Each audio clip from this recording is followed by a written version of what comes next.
no momento em que o governo Lula começava o seu terceiro mandato, né, eleição do Lula em 22, 23 ele começa, um governo que, teoricamente seria mais, digamos assim, sensível às questões da classe trabalhadora. O governo Lula deixa essa pauta de lado durante todos os primeiros anos do seu mandato, mas na dinâmica da proximidade da disputa eleitoral, o governo Lula sentiu que, obviamente, é uma pauta que tem amplo interesse da população. Na análise eleitoreira que se faz dos partidos, é de que seria uma medida que ajudaria a diminuir a taxa de abstenção na eleição, porque a análise que se tem, inclusive das pesquisas qualitativas, eleitorais, é de que esse setor é um setor que, via de regra, tem uma alta taxa de abstenção. Então, aprovar uma medida dessa, obviamente, no cálculo eleitoral do governo, traria, né, uma possibilidade de atrair essa população que geralmente não vota, né, e obviamente votaria por assim, pela digital do governo nesse projeto. Então, é uma confluência de fatores, né, que faz com que agora, no ano eleitoral, né, o projeto de lei é apresentado pelo governo. Por quê? Porque a PEC da Erika Hilton, né, ela também não tinha ação, porque de fato o que acontece é que o parlamento, a tendência seria engavetar, né, engavetar pela própria ausência de pressão institucional para que isso acontecesse, né, pressão legal. Agora o projeto de lei do governo, por isso que digamos assim, ele entra no final, mas ele passa na frente, porque ele tem algumas prerrogativas de urgência que o governo colocou no projeto e que, portanto, a tendência, não estou dizendo que é melhor ou pior, né, mas a tendência é que ele seja discutido agora nos próximos meses e por isso mesmo que o próprio empresariado que estava adotando uma postura até o final do ano passado de calar sobre o tema da 6 por 1, quando identificou que o governo ia apresentar a proposta e que essa proposta tenderia a avançar pela pressão social que está em torno dela, né, inclusive bases evangélicas, por exemplo, né, bases que supostamente seriam da extrema-direita, estão na escala 6 por 1, né, então aí aconteceu essa confluência de fatores para as entidades empresariais saírem em combate ao projeto 6 por 1, criando essas narrativas esdrúxulas aí de que vai fechar empregos e o Brasil vai virar um país de desempregados, o que é uma completa asneira, né? Mas então é isso que vai fazendo. Então, o que que é a síntese disso? É que é uma pauta histórica da classe trabalhadora, né, que é a redução da jornada, que são as distintas escalas de trabalho que precarizam as relações de trabalho e que teve esse processo, né, depois da reforma trabalhista de 17, de ampliação do sofrimento da classe, né, da destruição daquilo que é essencial, porque os trabalhadores eles não estão se movimentando por um elemento estratégico revolucionário. Eles estão se movimentando pela preservação daquilo que é a única coisa que eles têm, que é a sua própria força de trabalho, a sua única mercadoria, né? Então, quando o trabalhador sai em luta para reduzir a jornada de trabalho, para preservar o seu salário da perda inflacionária, ele está fazendo o que? Ele está defendendo a sua mercadoria, que é a força de trabalho, né, de ser amplamente desgastada no processo de exploração da força de trabalho. Criar condições melhores, só que óbvio que, como o capital ele se opõe a qualquer medida que possa reduzir a taxa de lucro, e obviamente que mexer na escala de trabalho tem algum grau de redução da taxa de lucro, ao menos do sistema como um todo, né? Não de maneira igual. Os setores monopolistas conseguem absorver melhor essas reorganizações do trabalho, enquanto que os menores, os setores de pequenos empresários têm a tendência a perder mais nessa dinâmica. Mas é isso que acontece. Então, os trabalhadores, né, vão se movendo, criam um elemento que as contradições acumuladas chegam num ponto de saturação que abre espaço para esse elemento catalisador que foi o VAT, e isso então, de forma econômica, de forma de reivindicação de rede social, de trabalhadores em auto-organização, vai ganhando consistência organizativa até que atinge forma política parlamentar, que é o momento que a gente está hoje, né? Que, digamos assim, é a parte final do processo, onde avança a pauta, eu acredito que a tendência é avançar, mas sempre aqueles avanços no limite daquilo que o capital pode absorver, ou às vezes muito longe do limite do que o capital pode absorver, por conta do caráter, né, do Estado burguês, que não é nenhuma reforma que for efetivada nesse Estado vai ser uma reforma que vai garantir a emancipação plena da classe trabalhadora, apesar de que é importante, né, avançar em conquistas pontuais que dão um tempo de vida, né, que é a vida além do trabalho, que é fundamental, né, trabalhador que está só trabalhando tem pouquíssimo tempo de livre, né, para poder pensar em outras formas de organização. Inclusive esse mote "Vida além do trabalho" é muito interessante, né, porque ele expressa, claro, uma necessidade concreta, cotidiana da classe trabalhadora, especialmente aquela em jornadas muito extensas, mas de alguma forma ele sintetiza quase que uma interpretação marxista, digamos assim, o debate socialista quase que está expresso ali, digamos, no debate em que, bom, o que que a gente quer, o que que vai ser considerado valor aqui nessa sociedade, né, se é o Uhum. tempo de trabalho ou é o exatamente o oposto, o tempo que a gente não precisa trabalhar, né. Então, Sim, de alguma forma tem um simbolismo muito interessante do VAT, né. sim. É importante, porque você está comentando algo que eu acho que passa despercebido um pouco, ou passa de uma maneira um pouco ingênua em algumas leituras no campo mais progressista, ou no campo de esquerda, que é essa interpretação de por que que o governo está colocando essa pauta em jogo, né. E aí você Uhum. está falando, bom, tem uma série de cálculos eleitorais, inclusive, que estão sendo possíveis, estão pressionando o governo por essa via, né. E Sim. talvez não tanto por uma via de um projeto político, de governo, etc e tal, né. Uhum. Até porque isso é um dos aspectos que para mim me estranha, assim, o fato de que um dos debates mais consistentes que tem sido feito sobre o governo Lula 3 é o fato de que ele está mais à direita do que teve os outros governos petistas, inclusive o Uhum. governo Lula 1 e 2, né.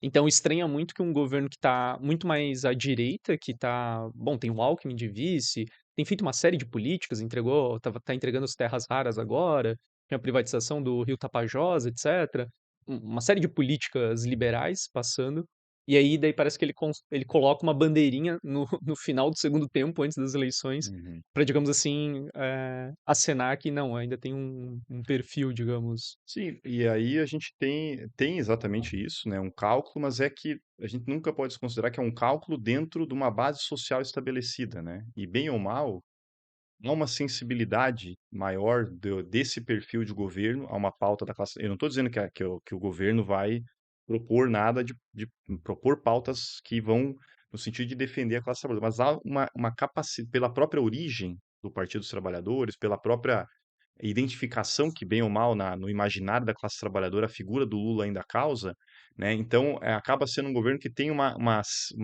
possibilidade de ser infiltrado por uma demanda, mas que venha da luta social, né? Se não vier da luta social a quente, forte, pesada, o governo não vai abraçar isso por vontade própria. O que que o governo fez? O governo ele tem, obviamente, uma base social de apoio, que é parcelas significativas da classe trabalhadora organizada, né? Do movimento sindical, movimento popular, que fazem críticas, mas em última instância apoiam o governo, né.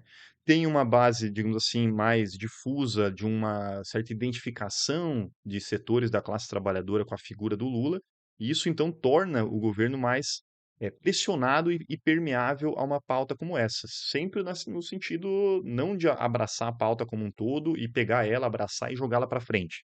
Porque a pauta do VAT, por exemplo, da vida além do trabalho, que nem você falou, que é fundamental, porque vem no imaginário de novo da classe trabalhadora uma ideia que é revolucionária, né, porque, quando a gente briga por salário, a classe trabalhadora briga, é importante que brigue por salário, porque ela tem que preservar o seu padrão de vida, mas o salário, como ele está embrenhado na forma dinheiro, né, ela é a forma dinheiro da remuneração da força de trabalho, ele é incessante, né, a cada nova campanha salarial se quer mais salário, porque é o fundamento da forma dinheiro, né, ele acessa toda a riqueza produzida, então ela é incessante e não coloca limites ao capital, porque o trabalhador pode ter algum ganho salarial se a expansão, né, da lucratividade do capital for superior, o capital continua ampliando a sua lucratividade.